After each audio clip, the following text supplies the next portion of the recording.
Tan rwan fydd yna rioed fawr ddim cyfleusterau i bobl mewn pentrefi fel Penacau a Threfor i ddyfyru eu hunain.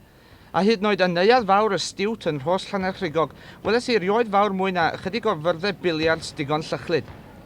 Pêl droed, badminton, pêl fasged, tennis, hoci, codi pwysau, sponcen, judo, golf, criced, trampolinio a tua 2 ddwsin o chwaraeon eraill. Dyna mae'r ganolfan yma'n ei gynnig. 106 o hyfforddwyr llawn amser yma, a dos dim rhaid i neb boeni am wythnos dridiau, mi fydd y ganolfan ar agor am o leia 100 oriau bob wythnos. Ac ar ôl chwysu ac yn llawn llydded cyfle am baned am bryd o fwyd ac i'r rhai mwyaf sychedig yn ymplith ni bar yfed moethus.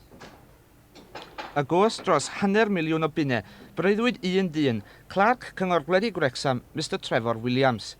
Plant weles i yn y ganolfan, ond mi eglurodd wrthai fel y byddai'r rhai eraill hefyd yn gallu defnyddio'r ganolfan.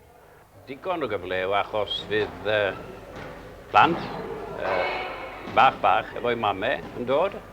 A wrth gwrs mae yna cyfleusterau i'r mamau gwneud defnydd o'r cyfleusterau yma tra mae'r plant bychin mewn i gwlau ac yn cael pob cydymdeimlad oddi wrth y staff.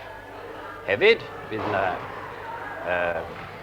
cyfleusterau i plant mawr sydd eisiau mynd i fewn am sportiau athleticaidd. A hefyd, wrth gwrs, am bobl sy'n gweithio shifts yn y gweithydd sydd o gwmpas fan yma. Ac wrth gwrs, nid yn unig chwaraeon fydd yma, nag e, mae yna gyfle i bethau eraill. Cyngherddau o bob sort, ac wrth gwrs mae gynnon ni yn yr ardal yma y corau mawr, côr bron sydd wedi ennill yn yr Eisteddfod Genedlaethol ambell tro, côr o Ros yr un fath, a côr Meibion Orffws y Ros hefyd. Un o'r cynlluniau mawr fydd i gael cyngerdd o'r tri efo'i gilydd cyn bo hir.